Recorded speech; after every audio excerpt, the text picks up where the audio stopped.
Cheryl Booth from Undo PMU. We first train in permanent makeup, we think we can rule worlds, don't we? In reality, you can't. When you do laser yourself, it makes you think completely differently about what you're putting into that client's skin. But if you can fix it, you can fix it. What then would you say is one of the biggest obstacles? Nobody warns you. Do you suggest that we do laser first? Is it saline? So what you do is you've got a couple of options. What is the yellow that we should be looking out for that is the difficult one? This is now where it starts getting into sort of dodgy territory. You can start dropping people in it now, talking about things like this. Is there a particular brand that's harder to remove than another? Can I mention the brands that I use now? I've got to be careful not to say too much on this. It's super safe. I know that it comes out with laser like lightning. It's not a one pigment fits all. There's nothing we haven't seen. Hi everyone, welcome to the Permanent Makeup Podcast. We have some super exciting news to announce, and that is that we are now sponsored by the UK leading permanent makeup supplier, Killer Beauty. If you enter the PMU podcast at checkout, you get 10% off your order. Enjoy the episode. Hey guys. Welcome to the next episode of the PMU podcast. I'm Karina Kalori, and I am joined today by my work wife, Tamara, and Cheryl Booth from Undo PMU. Cheryl, thank you for joining us today. You're more than welcome. So, Cheryl, you are inundated at the moment with new students training up on laser because it's becoming extremely high, the hottest topic right now. Yep, a really high demand, which is incredible. But you also do tattooing. So although Tamara and I know a little bit about you, can you tell us more for our listeners about when did you get into permanent makeup? How long have you been doing that? How long have you been doing tattoo removal? And just tell us more about you. So I went to college when I think I was 90. I had a daughter at 18, so I was a single parent for a long time, and I would clean in pubs, I were cleaning bathroom, cleaning toilets, any job I could do. And I decided when she was about 6 months old, I decided to go to college to do beauty.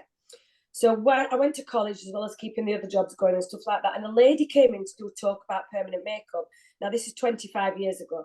So 25 years ago, it was absolutely an unbelievable amount of money to train in it, which wasn't in my, I didn't have any money. I had nothing. I had zero money, like I run my own with a little girl.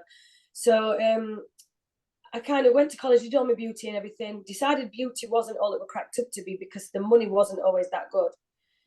So what I did was I put it on back burner. I did various of the jobs. I've worked for HSBC Bank. I've worked for William Mill Betting Shop. Done some other jobs people do know about, but I don't talk about. But yeah, I've done all sorts. So there's probably not a job on planet I've done. So then one day I thought, right, you know what? I want to do this. I really, really want to do it. So there was a cafe up for sale. So I thought, you know what, I'm going to buy it. I had no experience whatsoever. I just thought, you know what, I'm going to buy it. It was absolutely run down. It was like a 1-star shithole, basically. And I built it up massively, this shop. Then I thought, I'm going to get another one. So I got another shop, which was just a coffee shop. Built that up again. That was from nothing. That was an empty unit. Then I sold them both. I sold one and did my permanent makeup training, and sold the other and did my laser training. And that's how I ended up getting there. But that was, well, it's got to have been, it took probably 15 years to get to that point, just by sheer graft. Do you still have those two shops? No, I sold them because I paid for my training with them. So you bought them to do them up to then sell them on again? Yeah. Amazing. Yeah. Where there's a will, there's a way. Also, am I right in thinking that's next door to you now? Yeah, that's right. Yeah. My husband's family owned the building, so I rented it off. I rented that off my husband's dad, and now I rent this shop off my husband's dad, and I don't get a discount. I have to pay full rent. I put it up last month, actually. Believe it or not. That's mad. So for the last 15 years. So For the last 15 years, that's what, so you trained 15 years ago? So 10 years ago, so it was 10 years ago. So like I said, it took a good 15 years to build up the money to, like, you know, to going from job to job, and then finally deciding, yeah, it was like a long 15-year-old to kind of get the money together to do it. So that was 10 years ago when I sold the shops. I trained in permanent makeup first, and then very, very shortly after I trained in permanent makeup, I trained in laser. I mean, I'd say not even 4 months into it, I trained in laser. So I've run them both simultaneously for 10 years outside of each other. Sorry? What made you train in laser, Cheryl? Because people kept coming in and I was thinking, I mean, don't get me wrong. When we first train in permanent makeup, we think we can rule worlds, don't we? Mm-hmm. People, yeah, I can cover that. Yeah, I can do that. Yeah, and in reality, you can't. But we think we can, so we do it. And I did, and I'm thinking, oh, maybe I shouldn't have done that. So then I kept seeing adverts. You know what it's like on social media. Your adverts flash up on your phone, don't they? And I just wanted to add another string to my bow, basically. And it was tattoo removal that I went into, not permanent makeup removal. So, sorry, this went right loud outside. So then, when you go on any kind of training for tattoo removal, nobody teaches you about permanent makeup. So I had to teach myself that. Well, Sarah, the other half of Undo PMU, her story is exactly the same as mine. As she trained in permanent makeup, we both trained at the same place 10 years ago, and then she trained in laser at the same. We've trained with some of the biggest companies in country, and none of them taught us about permanent makeup removal. So both me and Sarah kind of winged it, and so then we've come up with, obviously, now there's nothing we don't know about it. Mm-hmm. But they don't generally sort of tell you what to do. You will, because you've been doing it for so long and literally been, well, I suppose, trialed and errored things because you taught yourselves what to do, you will have really seen it change a lot. Absolutely. It's like every conversation gets steered onto laser. You know, it's well, we need to sort of break the sort of like thingy that surrounds it, which people think laser's bad, and it destroys, and the outcome's worse and stuff, because it's absolutely untrue. Because even with your laser machine, Cheryl, it's a lot kinder to the skin, isn't it? Because it's designed Absolutely. for permanent makeup. Yep. Our machine it's absolutely designed for permanent makeup, because that's based on mine and Sarah's experience. Sarah's in Maldives, by the way. She's laid on a beach. She keeps sending me videos of the sea, and I'm like, yeah, thanks for that. But yeah, you're doing all the groundwork. Yeah. She didn't fancy joining us from the Maldives then? No. We could have done that, couldn't we? I never thought we could have done that. I know, she would have had a cocktail in one hand. Imagine, yeah, we'd have been fuming. About it, yeah. No, leave her. If she's gone, that's it. No, sorry, Sarah. One of those things. But yeah, because obviously we had so much experience with it, that's why we had our machine specifically calibrated for this reason. And that's why our course is geared up for permanent makeup, because there's not, as far as we're concerned, there's no other course like it, because tattoo removal is body tattoo removal. There's not many people know about permanent makeup removal in depth as we do. People know, don't get me wrong, but there's no courses that teach it. You can train with, like I said, the biggest names in the country. You can train with them, and they don't know anything about permanent makeup removal. Yeah, because you've been doing it for so long. Your course isn't just about permanent makeup removal. It's about learning from your mistakes as well. Absolutely. So long. And it's okay to go out and write a course after someone may have trained with you and design a laser. But ultimately, as we all know, like, no two skin types are the same. No pigments are the same. No. That it responds with different people is not the same. So absolutely. If you're coming to you to learn, you're also coming with your experience and hoping that that's going to be more valuable than... Yeah, we've got combined 20 years experience in both permanent makeup and laser. So that's what makes it so unique and so special, the course. And the students go away like confident, they know what they're doing, and then obviously we have a good support network afterwards as well. But there's nothing we haven't seen in all them years. But what we also do is then, I mean, it makes you think differently. When you do laser yourself, it makes you think completely differently about what you're putting into that client's skin, especially with all the organics that come out, you know.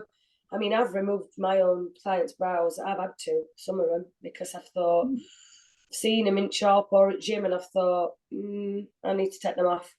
And I've been open and honest with my clients and said, look, as you've got all these skin tones change, these pigments have gone darker in your skin where they're supposed to fade out, but they haven't. They've actually gone darker. None of us knew this. None of us knew this when we started using these pigments. We've all walked into it blind. It's nobody's fault. But if you can fix it, you can fix it. And that's what I do. I fix a lot of my own clients, as well as clients that come from other people that don't do laser. And then it also, like I said, makes you think completely differently about what you're going to put into that client's skin in future and future clients.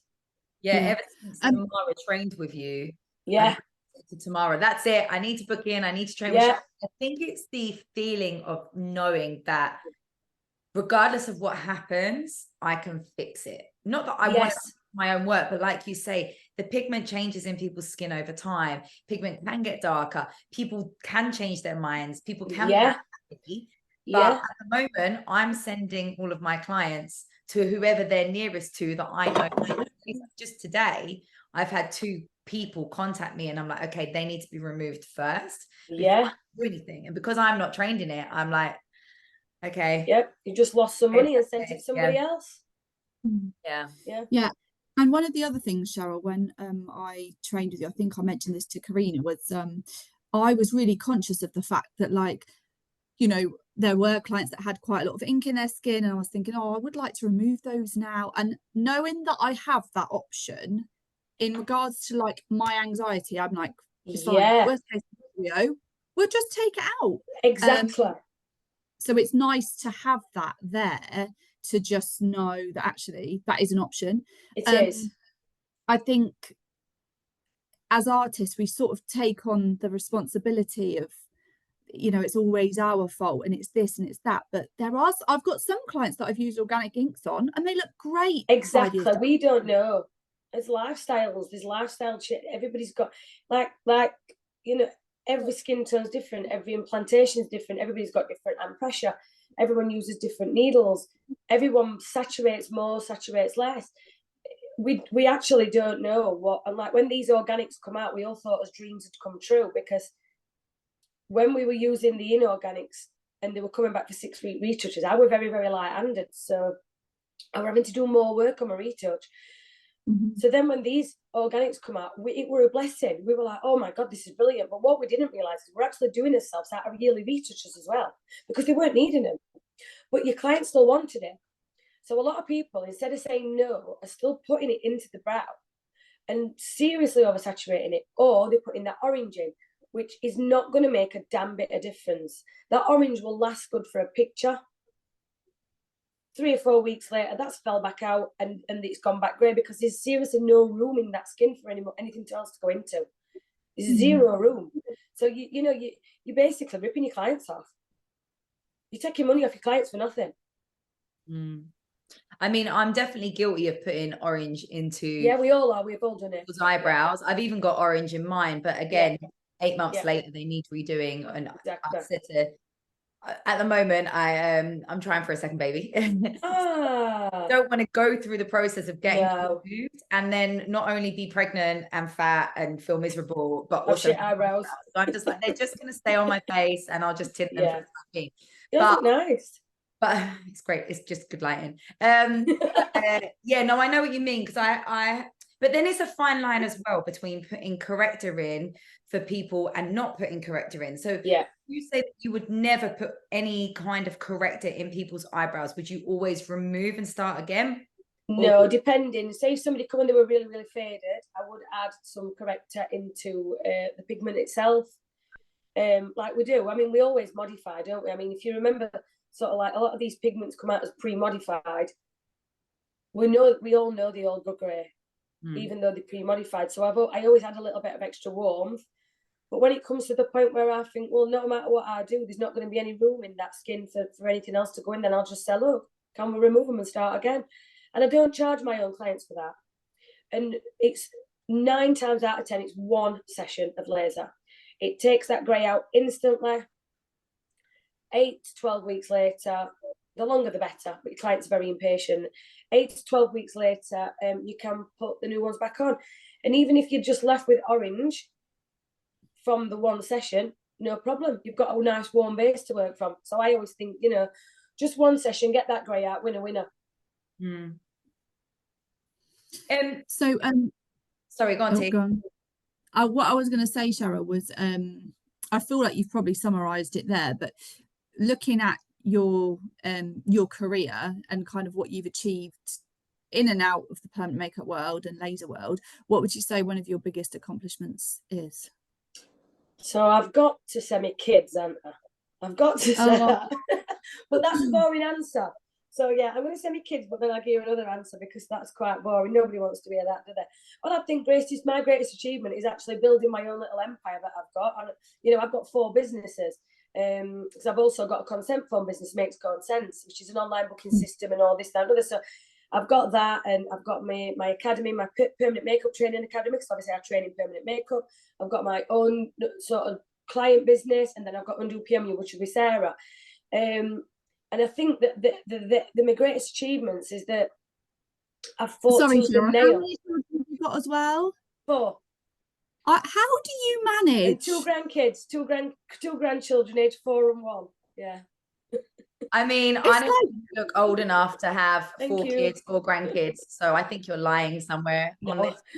No, it's you know, soon age is just going to go like that, and I'm going to turn into an 80-year-old woman.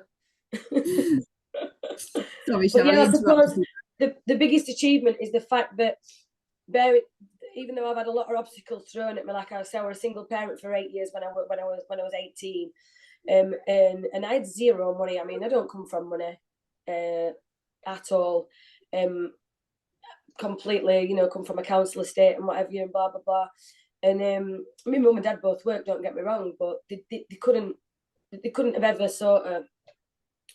They would have never subsidised everything, you know, because they basically couldn't. I was very well looked after. Don't get me wrong, but they didn't basically just chuck money around, you know, because they couldn't.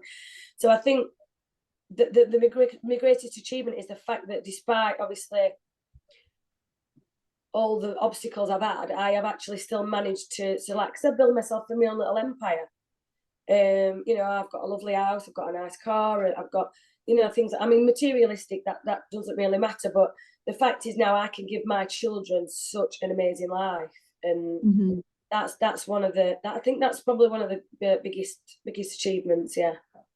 So, in terms of the obstacles that you've had to overcome, what then would you say is one of the biggest obstacles or the biggest challenges that you feel like you've faced over the course of your career? In permanent makeup? In permanent makeup, yeah. So I think nobody warns you. Nobody warns when you start training in this. Nobody warns you how pompous, cutthroat, and sort of thing the industry is. Nobody warns you about self promotion, how much you have to self promote. You know, I mean, not everybody's got that confidence. I mean, I might look like a confident person, but I'm not. You know, I'm not overly confident. I'm just a normal, real person. Like, I'm absolutely nervous out about this, but I just keep waffling on. That's, but yeah, nobody warns you that you've got to self-promote so much, and you can never ever take your foot off at pedal. The minute you take your foot off at pedal in this industry, you're going. You have to be on it. And I think you've got to think like, my friends must be sick of seeing the posts I put on Facebook, the posts I put on social media. If they're friends, they'll not care and they'll share. But I know some will be like thinking, oh my God, I am sick of Cheryl harping on about this or blah, blah, blah. But it's what we have to do in this industry. And I think that's one of the biggest obstacles, the self-promotion thing. Because it's not in everybody. It's not natural to people. No, it's not. I mean, some people, it's completely natural. Like you said earlier, have you not got a professional headshot? No, I haven't. Because I don't want one. As bad as it sounds, I think, I don't know. I think it's just a bit weird for me to go and sit sit somewhere and have photographs taken, you know. Do you know what? It's interesting that you say that, Cheryl, because when I was exploring the options of training in laser, obviously I've been friends with Karina. I trained with Karina, did a masterclass with her a few years ago now. Yeah. So we sort of got quite close through that. And when I was talking to her about laser, I said, you know, I'm really keen to go with Cheryl because I've just had a chat with her on the phone and she just seems normal. Yeah. And I know that sounds weird, but nowadays, kind of when I hate anything too salesy. And I felt like you were just like, look, go away, have a think about it. Yeah, and yeah, you make your own decisions. Everything, and you were just normal. And I think that's, you know, that speaks volumes. So I feel like it's really important to do that. Yeah, the feedback we get is basically that's the main selling point of our course because we're not pushy. We will give you the information. People can. I mean, I am on my phone so much, to the point it actually, like my husband's getting to the point where like, what is going off, like, you know, but. You cannot believe how many messages I get on our Instagram on a daily basis. It's insane. And I don't really do copy paste messages. I'll either voice note people because that's much easier if I'm driving. Sorry, police, if I'm going to get into trouble for that. But I'd much rather have a more personal touch. And then if I don't, I'm not one of these either. We don't chase things. So if you don't want to do it, you don't want to do it. We'll give you the information, your message. If you don't message us back, then that's whatever. You know, I'm not going to start then send, you know, we might send a mail shot, or Sarah, because I'm not very technical. I think she might do a mail shot now and again saying we might have some kind of eyeliner course or whatever, but you just leave it. We just leave it at that, you know, and then people 9 times out of 10 come back to us. And we also have, there's a few people training at the minute, and there's a lot of people calling things names that aren't real, calling lasers specific things, which is like, yeah, you know, it's again, remember when people were calling airstrokes digital microblading? You know, when people brought these sayings out, this is what they're trying to do with laser now. And they're ringing us and saying, I'm like, yeah, that's bullshit. I'm not going to slag any companies off to that person, but I'll say, there is no such thing. They've completely made it up for a marketing tactic. And this is the problem, because them companies is just fake and we're not. So that's why people come back to us. And do you remember, Cheryl, I asked you a little while ago, because I said I'd seen on Instagram and sort of online that there was a tattoo removal business that claimed to be pain free. And I said to you, how is this possible? What? Yeah, not possible. And it's just not. And I think, Karina, you've had a couple of clients go there and they've said it's not pain free. No, of course it's not. It's impossible to be pain free, anything like that. I mean, anything we do is bloody not pain free, is it, in our industry? But yeah, there's a lot of claims. That we talk about something on training, and you might remember that was a big name that gave this promise, and they got sued for quite a lot of money for this promise because they couldn't follow through. I think they said they would get rid of any tattoo anywhere on the body, anything within 8 sessions, and it's just impossible. Yeah, I mean, don't get me wrong, some will, but you can't say that about everybody, you know. So yeah, people, as you know, the shiny big, oh, this can do this, and then oh yeah, we'll make you a millionaire, and then you've got them charts, what's got up money charts, you know, work 8 hours a week and you'll be £164,000 a year, you know. But unfortunately, they do drag people in, and people fall for it. Unfortunately, the same company that Tamara was on about, that I've sent people to, also allow people to go back between 2 to 3 weeks after. Really? Yeah.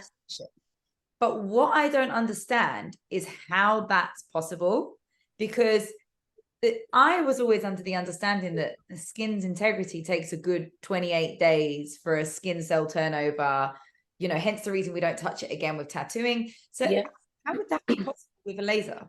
Well, for starters, I mean, obviously, I don't know what they use in this other than what they're claiming, but it's all the machine does is smashes up the pigment.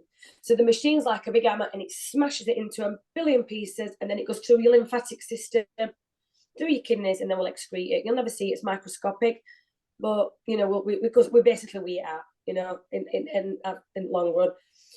But this is a process that takes time. So if you're doing that too regularly, then your body's not getting rid of what it's just got rid of. Sarah explains this very well in training. I'll quote her on what she says. So what she says is, you sat at a desk and you're in an office, you're doing your work. Somebody brings you a load of work, a load of files, and they say, right, can you do that? Yep, I can do that. Then before you finish that, they bring you another load, but you've not finished that other bit yet. So then you've got double. Then they bring you some more, put them on top, but you still haven't finished that first bit or that second bit. So now you've got this much, and you're never going to catch up. So your body takes a certain amount of time to get rid of this pigment, this ink. And if you're overloading your body, it's just not going to work. But it's basically your immune system, your lymphatic system that's getting rid of it. So it's I don't know. If they're claiming to do it, you know, does it work? Have we seen that it works? Does it? Or so would you recommend that clients have a laser removal every 6 weeks, or is it a little dependent? So I do 6. We initially do 6 weeks in between, and then sometimes when it gets to like the latter end of like a body tattoo, you can space it out. You can even say 8 weeks later. Your body the second you have something, I've got a tattoo on the arm that I'm having removed. The second you put something into your body is removing it immediately. So this is why when you see a tattoo that's been in the body, I don't know, 10 years, maybe it was very thin, and then it starts to get a fatter line. That's because your body's getting rid of it straight away. The second it's in, your lymphatic system, your immune system is saying, whoa, that shouldn't be in here. We don't want it in. Get it out. So that's what, you know, that's the process with that, you know. So if you're then sort of trying to do it quicker, it's the actual breaking of it up that makes it quicker, not the sort of spaces of time, if you get what I mean. Does that make sense? Mm-hmm. Yeah. And then there was another laser technician who recommended that my client didn't get her brows re-tattooed for 12 weeks after her last session. Is that how it works as well? I would love to, yeah. So I said between 8 weeks. I said 8 weeks at the very minimum. I would ideally like my clients to wait 12 weeks, but what the problem you've got is your client, and we shouldn't be dictated by his clients, don't get me wrong. Mm. But when they come in and they've had really dark eyebrows and you're removing them, then they've got like no eyebrows or really orange eyebrows or really light eyebrows. They don't want to wait 12 weeks. So I do it at 8 weeks, not as a standard, but I would ideally, my ideal would be 12. And is even that longer? Even longer, because the pigment continues to be broken down? Yeah, so well, yeah, then tattoo onto that skin, it's still going to break it down. Yeah, kind of. It depends. You see, everybody's different, so you can put it into somebody's skin at 8 weeks. It's completely fine. Then another client, you could put it into the skin at 8 weeks, and then it still carries on sort of breaking it down. Do you know what I mean? But you'll get some that'll hold on to it and they're absolutely perfect. Everybody's different, but the longer you can wait, the better. Ideally. But we do get pressured by his clients, as you know.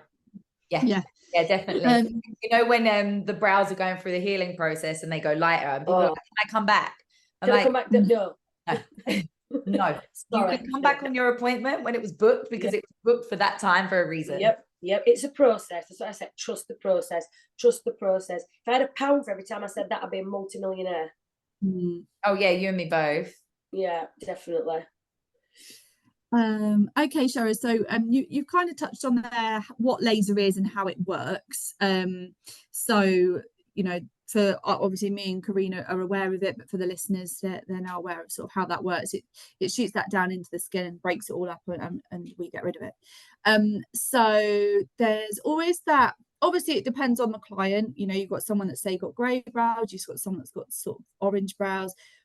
In your professional opinion, with all the knowledge that you have, if you have got someone that's come to you with, I don't know, let's say ashy brows, which is what we see a lot of, do you suggest that we do laser first? Is it saline? Because I always say laser, but is that right, wrong? Yep. Yeah, laser, in my opinion, and Sarah's opinion, and a lot of other people's opinion that do laser should always be your first option. It can get rid of it like that. Mm-hmm. The difference between laser and saline is laser is so instant, whereas saline, you're repetitively opening that skin up. Saline definitely plays a part in removal, and I do it myself. But I would never use it as a first option because it doesn't keep the skin in tip-top condition like laser does. And when we're opening up that brow again and again and again, it doesn't matter how long you leave in between sessions, there's always a bit of scar tissue, and I don't care what anybody says. Sometimes it almost looks like, it's when you see before and after pictures, it's almost like it's just put a milky layer of scar tissue over that pigment. The pigment's still there, you can clearly see it, but then all you can see is shiny scar tissue, and I see it in here a lot when people come in. And I've had a lot of women like seriously kick off when they've come in and they've said, look, I've had 6 saline sessions, and I've said, oh, yeah, I could have just got that out in one laser. And they're like, what? And they go, she told me this, she told me that, she said, and I always say, don't blame the technician, because she got taught that, or he, they got taught that by whoever trained them. We believe everything our trainers say at the end of the day, don't we? So that's gospel to us. What our trainer says is absolutely gospel. But then they're relaying it onto clients, and then clients obviously listen to the technician. But when they're not getting the results, and then they're coming in here, and I'm saying like, oh God, I think, oh, for God's sake, another, just people. There's enough information out there now for people to start twigging this on. Look at the difference. Look at my Instagram. Look at our Instagram. Look at, Sarah's cosmetic laser clinic Instagram compared to a saline removal Instagram. You can clearly, we get instant results. They've got the result we've got maybe 6 to 8 sessions in. And then there's also scarring. So it's a no-brainer, really. So at what point would you then use, so you've done maybe 6 sessions of laser, and there's still a little bit left. Would then you use saline for that? Or what point would you use saline? Right, so we'd never really have to use saline for a body tattoo for start. So that's, sorry, Tamara, you were saying something. Right, I was just going to say, I know Karina said 6 sessions of laser, but for eyebrows, I mean, maximum never. I've done 2. Yeah, it's like a magic wand. So let's say 2 sessions, and the brows are I don't know, they're a colour. You ladies would know better than me. Yeah. Tell me, what colour would they be? And at what point would you then switch to saline, if you would switch to saline? Say the client didn't want to get them re-tattooed, they just wanted everything gone. They want them gone. So they want them gone. So what you do is you would, I mean, you've got a couple of options. So we don't know what's in that brow until we do a patch test. Once we've patch tested it and see what it is, 9 times out of 10 now what we're seeing is an orange dot.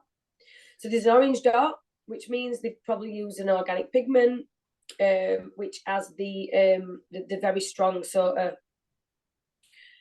the very strong yellow that stays in the skin. So once everything's gone, all the grey, we're left with, we call it highlighter yellow. That is, once it's fit, we can fade that off a little bit more with laser, but once it gets to a certain point, our laser cannot detect that because it's too close to skin colour. Now, then you'd step in with saline if they wanted it gone completely. Do you get what I mean? But then some people have thrown some other scenarios at us where they potentially do a bit of saline first on these types of brows and then laser. We've not done that personally, but somebody else told us about that. But yeah, a lot of people just want them covering though. So we don't really ever have to go down that route, because as long as the brows are in the right place, it's never an issue. The only time it becomes an issue is when somebody's got like 4 tails, or they're too close at front, or they're too high. That's when it becomes an issue, because they need that completely removed. But otherwise, one session, 2 sessions, and then we can cover them. But yeah, I know what you're saying. Like if they want them completely gone, you'd start to use the saline when it got to that yellow, when we couldn't hit it anymore with laser. Because I'm just thinking of a particular client I've got. She's on my page, and unfortunately, when her tattoo was originally done, it was done with an organic brand, and it was done too deep. And she's had 6 laser sessions, and it's gone various different shades of pink and then orange, but it then went quite an luminous yellow. So she had another, I think, 2 laser sessions on it being yellow. And then she had 2 saline sessions with me, and she has since not been back to see me because she's been away for a long, long time. I know she won't mind me talking about her. Which is a good thing. It's a good thing. Yep. But she sent me a picture recently because she now wants to book back in, and this is a 1.5 years later. Yeah. The yellow still hasn't really gone, and she's a long time in the sun. Yeah. Yeah. So would I now advise her maybe jump on another session of laser, or just keep on trying with the saline now? The laser wouldn't, when it gets to this really pale yellow, the laser won't really pick it up. So you hear a snapping sound, or you might get some kind of reaction. You're kind of not getting the reaction. Now, I have just bought a laser. I know Tamara knows about this as such. I have just bought a laser which is claiming to get rid of this yellow. We're not saying anything about it yet because it's a personal laser what I bought for myself and for my husband to use, basically. Well, actually, that's not true. I bought it for my daughter that's just left school, and I don't know why. Not even thinking. I can't get her insured till she's 18. Oh. So I've spent the same money as a small house on a machine, and it can't be used. So I've trained up my husband and my best friend's sister that who are going to start using it. But I'm intrigued. The reason I picked this one is because it's claiming that it can get rid of this yellow. Now, I don't take any claim as gospel until I've seen it for myself. So the jury is out on this, but I'll tell you one thing. I did one session on somebody the other day, and it looked like it lifted a ton out. Oh God! Now, if this is true, I mean, if this is real, this will be another level. Oh, Cheryl, this is going to change your life as well. It's so going to remember change everybody's life, yeah. But like I say, I will never ever put a claim out that something will work unless I have tried. Our undo PMU machine, we tested that for 18 months before we even started to do the courses. Yeah, we had different calibrations, we had different this, different that. We put that through rigorous testing because I am not a bullshitter. You say what you say it as you see it with me, and I cannot sleep at night if I know that I have sold somebody a dream that's not going to come true. So it'll be another year before I even know if this is any good, this machine. But I mean, if it is, then wow, it'll be insane. Well, let me know, because this client has definitely she'll try anything to get rid of this yellow because she doesn't want to be tattooed. She's completely lost her faith in that because of the experience she's through, which I completely understand. So if you do get any good results, just keep us posted, because I'm sure she'd be happy to try and see you. Over time, that yellow will leave her skin naturally. But it all depends on how good the immune system is and things like that. How hard, if somebody's got underlying health issues, it'll take longer to remove, it takes longer in general to remove tattoos and things like that. But that yellow will eventually leave her skin. When, nobody knows. Yeah. Even when I come to you, Cheryl, and Sarah removed some of mine where they were a little bit low. At first it was like a really bright orange, but I haven't done anything since, and that was January, and actually the orange is really toned down. It's not as obvious now. I mean, I can still see a little bit, but it's definitely not as bad. Why is it that organic inks are so tricky to remove? I mean, I say tricky to remove. One session of laser, you've got a great result, but it's that colour in the skin that is just so hard to get out. It's because there's such a mix of colours, so they're not one colour, are they? And they put a hell of a lot of this yellow in. So what is the yellow that we should be looking out for that is the difficult one? I couldn't tell you number. I wouldn't know what number it were, but is it one specific, or is there a collection of yellows? This is now where it starts getting into sort of dodgy territory, because you can start dropping people in it now talking about things like this. So I'm not one to talk about. So I'm not going to. Obviously, I know you don't want me to either. You don't want me to badmouth anybody, but some of the more stronger colours. So the ones that are stronger, that stay in the skin longer, obviously they've got a heavier load, haven't they? So obviously they're going to be more difficult to remove, like a body tattoo is.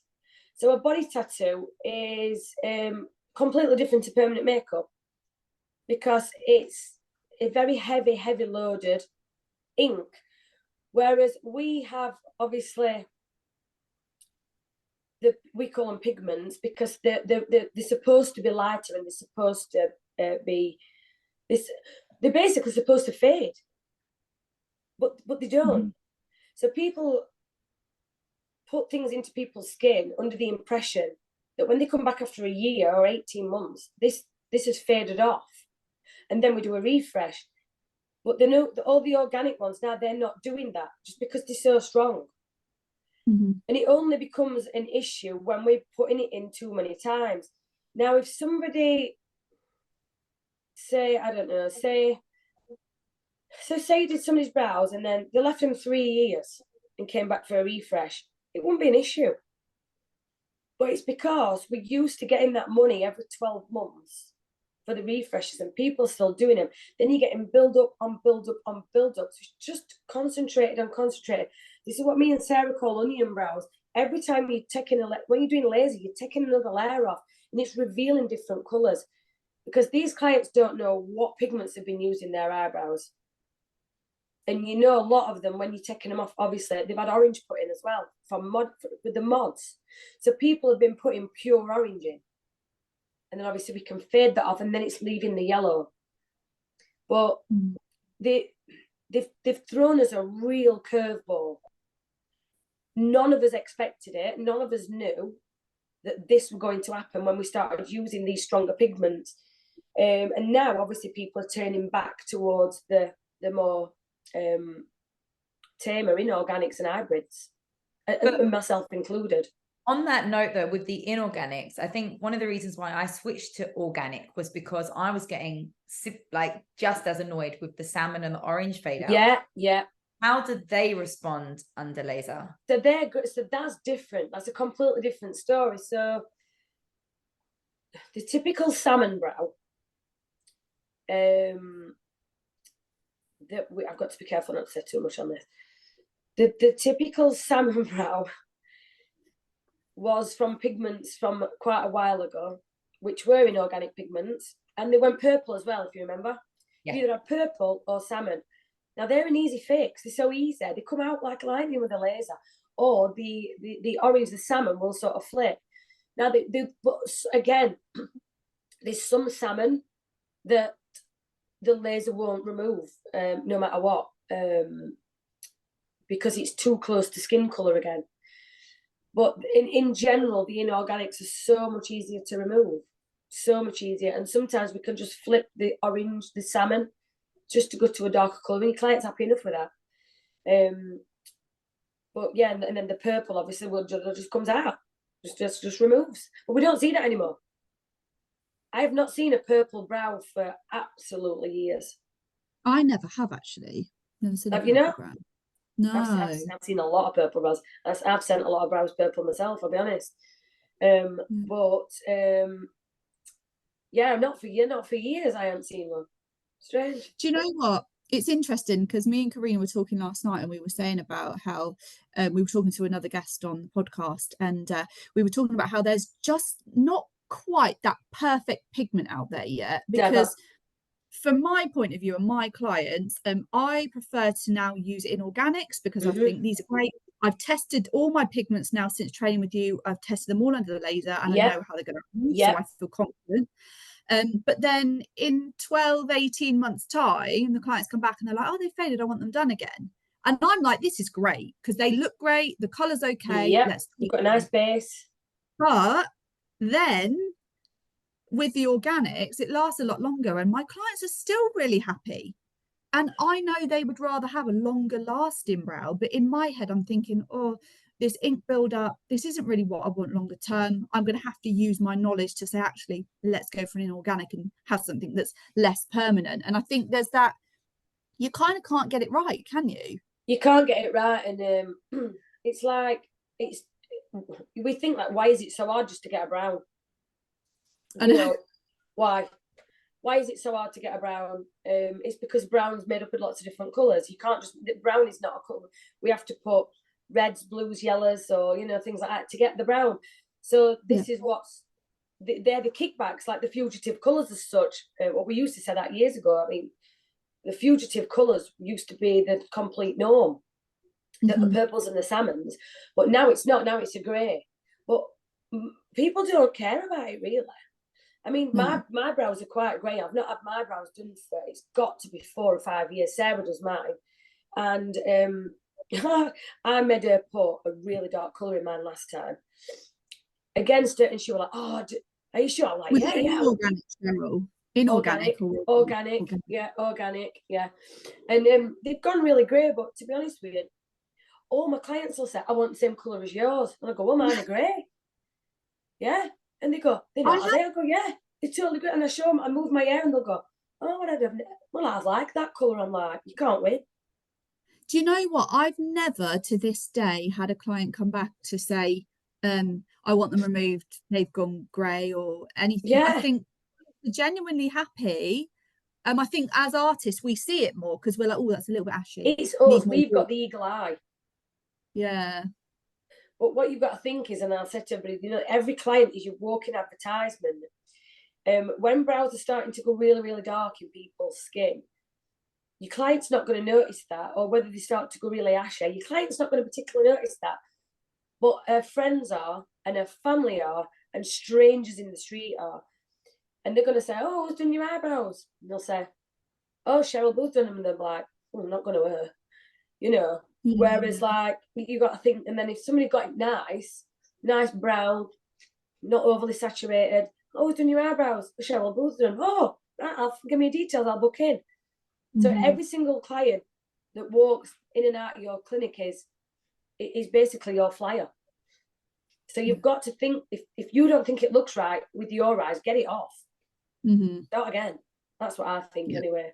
So with regards to getting it off and just delving into some removal even further, is there a particular, and this isn't bashing any brands, but is there a particular brand that's harder to remove than another, or is there a brand that's quite easy to remove? All the organics are not particularly easy to remove. But the ones, can I mention the brands that I use now? Yeah, please do. Yeah. So I now steer towards Monica Ivani's range. It's super safe. I know that it comes out with laser like lightning. Because what we've also got to think about is it's not just about removing brows because they've ashed out. It's about removing brows because they're bad. It's about people doing cheap training courses, training people, and then they're then doing bad things on people's faces, and then that person then needs removal. So, like, there's a lot of training academies and stuff that will use organics to train with, and it's pretty irresponsible because if they're in the wrong place, they're screwed. So now I go towards Monica Ivani, and I like the Li Euro range. That's also a nice range. I mean, I trained on Li. That's what I trained with. But I was too light-handed with it, really.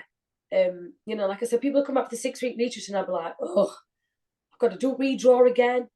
You know, I've got to do everything again. It's another 2-hour appointment, this. So it did me good, really, because when I did the sort of like the organics, I was still quite light-handed.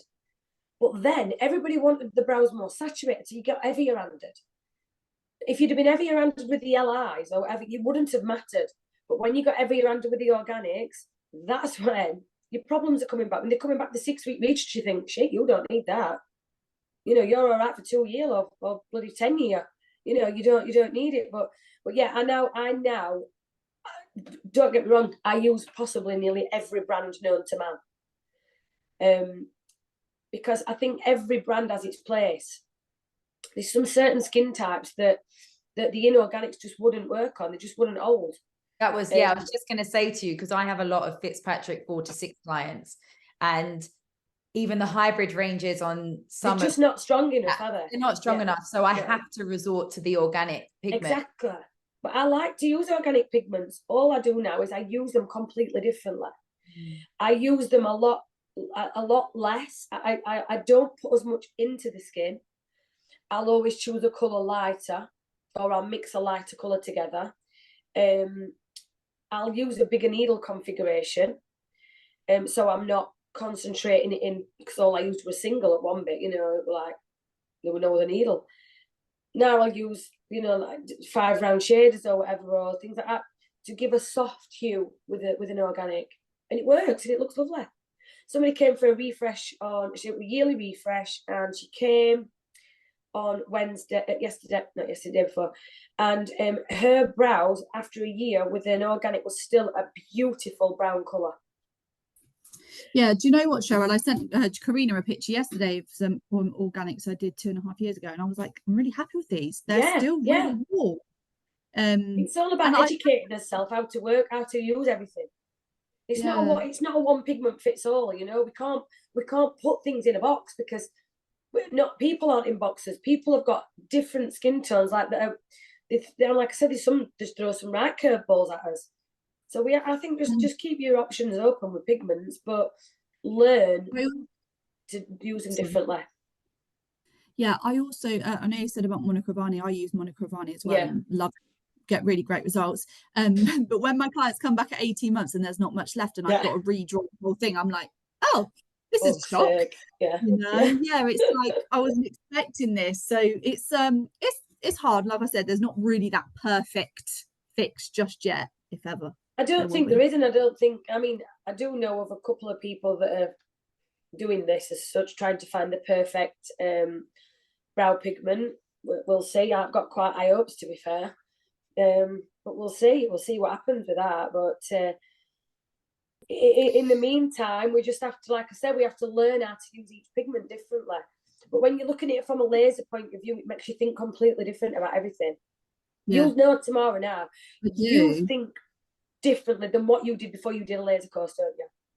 I do. And even when someone comes in and they're like, they want permanent, I'm like, oh, do you? Are you sure? You know, but at the same time, like I said, they come back in 2 years' time and they're like, I love them. They've lasted so well. I'm so happy. You just need a bit of a refresh. And you know, it's kind of what we want and what the client wants. You kind of have to meet someone. We need a medium, don't we? It'd be nice to have a happy medium, but then again, every client's got different views. Yeah. You can't win the clients anyway half the time. It's a tricky one. So with all that's been said, Cheryl, what, obviously you've been in the industry now for 25 years. What was the advice that you felt that you needed when getting into permanent makeup, when getting into laser, that you needed but you didn't get, that you'd now maybe give to your students? Yeah, well, I've been in the beauty industry 25 years, but I've not been in, obviously, laser and permanent. I've been in laser and permanent makeup for 10 years each. Right. Well, obviously, when I did the beauty industry years ago, that were 25 years ago. I think advice as to what? So yeah, what advice did you feel that you needed that you didn't get when you got into permanent makeup, that you now say to your students, make sure you do or don't do? The number one bit of advice for research training company, absolutely to the letter. Yeah, make sure whatever training company you pick for anything has an outstanding aftercare support. Because if you haven't got that afterwards, you are screwed. And in permanent makeup especially, you are taught and then you are chucked out on your ear to do a real person. And it is scary as shit. And if you've not got anybody to go back to or anybody to help you, what you start doing is making it up yourself. And a lot of times you will probably make that up and be completely wrong. So I think that the most important thing, if anybody's thinking about embarking on this journey, is research your trainer, your training school. Look at things, look at the trainer's results and things. You know, there's people training stuff that can't even do it themselves. You think, what? And then there's people that passed 6 months ago and then they're doing training courses. I mean, I blame insurance companies for that, because the insurance companies shouldn't be accrediting or insuring anybody to do training courses unless they've been, I think, at least 5 or 6 years before they can start training. Well, those grids as well, Cheryl, like you said earlier in the conversation, where it's like you can earn this much, but I'm not. It's smoke and mirrors. 8 hours, 8 hours a week, and I can earn, I wish. Not taking into consideration your bloody hours you are on your phone, actually getting clients in the first place. And these are also basing on you charging like £600 for a set of eyebrows. I mean, that were 20 years ago you could charge that. You can't charge that now for things like that. But I think like the biggest bit of advice would be to make sure you choose rightly choose your person rightly. Make sure you have a good rapport with them, and also be aware that you have got to literally be up your own arse with self-promotion, because some people just can't do that, and some people, that's where they'll fail.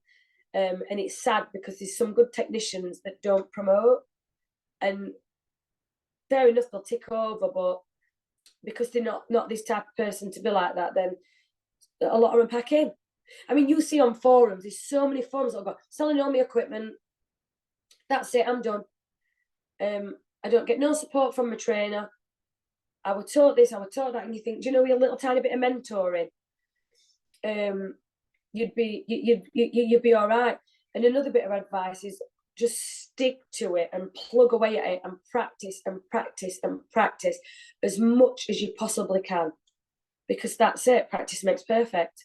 You know, the amount of people who I speak to and who I train, or or students of mine, or anyone who just messages me and they'll say, oh, how do I do this and how do I do that? And I'll say, like, how often do you practice? And the response is not enough. And I'm like, an hour a week in between clients is better than none at all. Like, absolutely. I try at least an hour a week in between clients. My latex practice pads, I've got a pile about that. I've tried every kind of latex that there is. But that's the only way that we get better. And I always say to my students, like, using people as your human latex, that's not fair. So it's not. And that's why, like, I obviously, because I teach permanent makeup as well, and I offer sort of ongoing support. So when they finish the training course with me, they can come back, they can do extra models, they can do shadow days and things like that. But if I see that they're not doing any practice, I won't, they're not having that privilege, and it sounds really awful, but I've got some students that will practice and practice and practice, and they deserve my time. You know, I mean, it costs me this. It costs me to do this. So I don't mind at all, because I want people to succeed. But when somebody says to me, oh yeah, have you been practicing? Oh yeah. And then they'll send me, and like we're talking 6 months. And I'll say, send me your latex then. Send me a picture of your latex, then do one eyebrow. 6 months, I'll sell, practice more and then come back to me. Because it's not fair. I might have to adopt that same attitude, because you're right. You know, if people aren't practicing, then why should I be putting myself out of my way for people to come? 100%. I've not always been like that. I've let people do it, and then I've just thought, you know what? I wouldn't have done that. I would have made sure that I practiced my arse off, and before I went back, because, well, you're sitting and you're looking at people and you're going, what needle, what this, and I'm like, what do you mean? This is things you should know. You know, and this, the effort has got to be two-way. But people want the world on a bloody stick. They want it all on a plate. They think they can come into this industry and just do it so easily. They can't. It takes work. It really does. But Cheryl, one of our favorite last questions that we love to ask everybody, it's just a little throw it out there. Yeah. Obviously you do tattooing and you do tattoo removal, so it's up to you how to answer this. But you are left on a desert island, you've been deserted, Right. and you're only going to be able to undo PMU or PMU for the rest of your life on this island, what 3 things do you take with you? That could be your favorite needle, your favorite machine, your favorite pigment or color of your favorite pigment, or maybe we should allow you 4 because you do laser as well. I think you should actually allow us a lot more than that because we need all sorts of permanent makeup. No, don't be greedy. I'm going to give you 4 because you do laser. All right. Right. Well, I need my machine for starters. I need 2 machines. I need my permanent makeup and piece and my laser tattoo removal machine. So what would be your tattoo machine of choice? I like the oh god, I don't know what it is. Mass Tour. Oh, nice, yeah. Yeah, but I don't use the that's very rude. I don't use the what's it called? The wireless battery. Did anybody see that? That's horrible. I just did. I don't use the battery pack. Okay. I use the RCA cable with Atom. Because it's tiny. It's right. It's not. I've got fibromyalgia, so everything can start hurting on different days and stuff like that.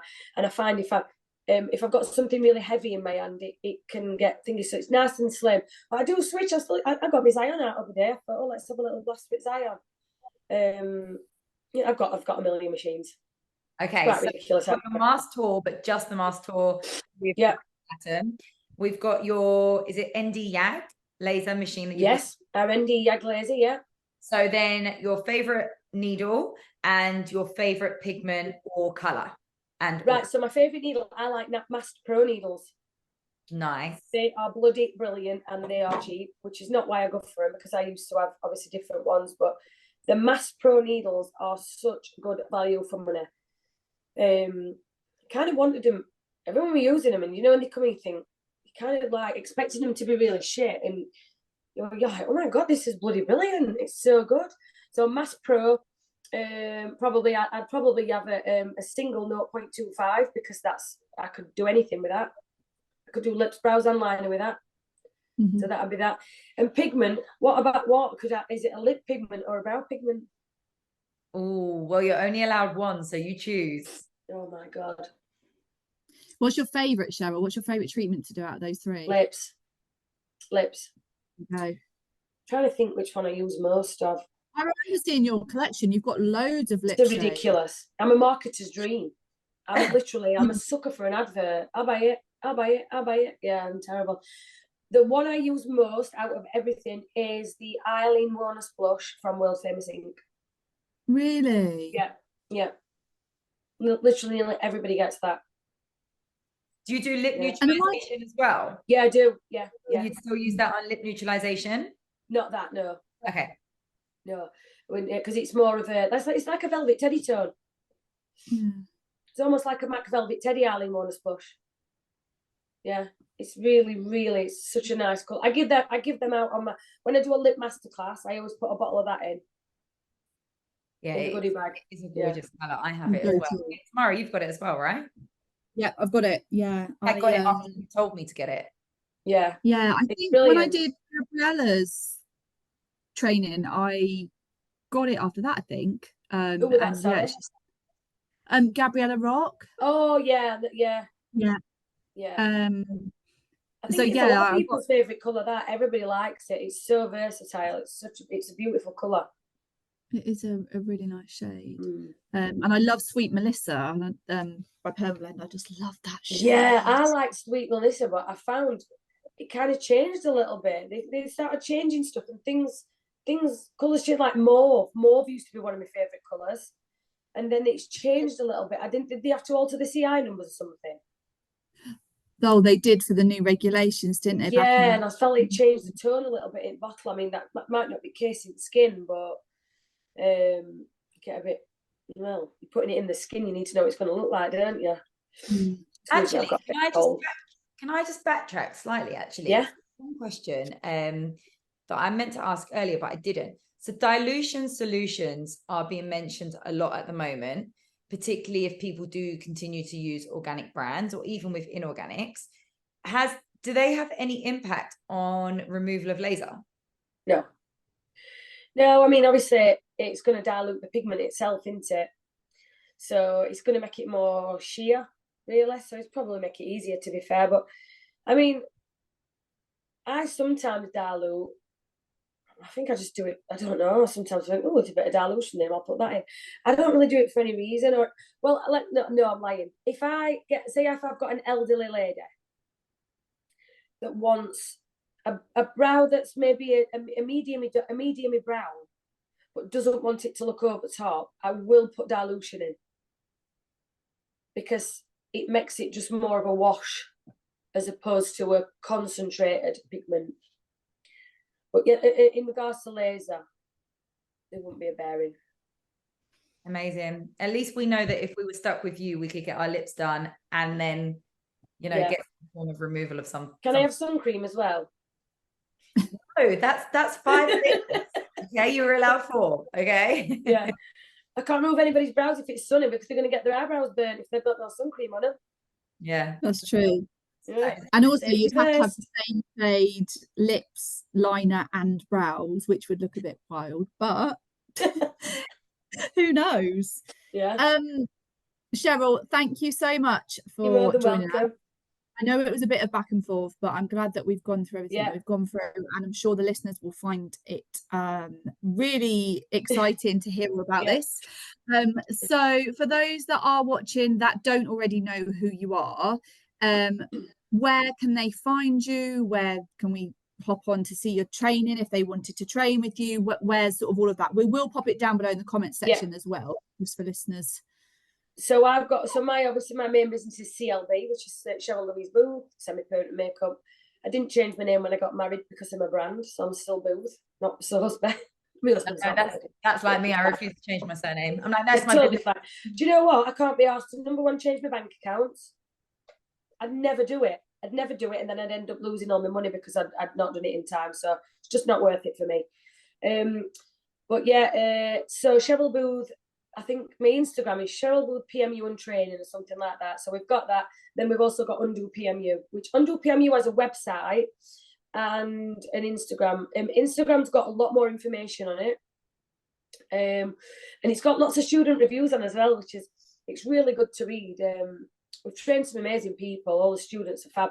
All the feedback is so good for that course. It's just bloody brilliant, you know. Some it makes me want to cry when they send us like, they write good, honestly. There's some right good stuff people write. It's lovely.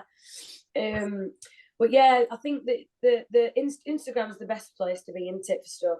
You can see our pictures. Yeah. Okay, so like I said, thank you, Cheryl. You're more than welcome. Thanks for having me. We're at the end, so unless you've got anything else to say, thank you everybody for listening, and we look forward to seeing you in the next episode. Thank you. See you later. Bye.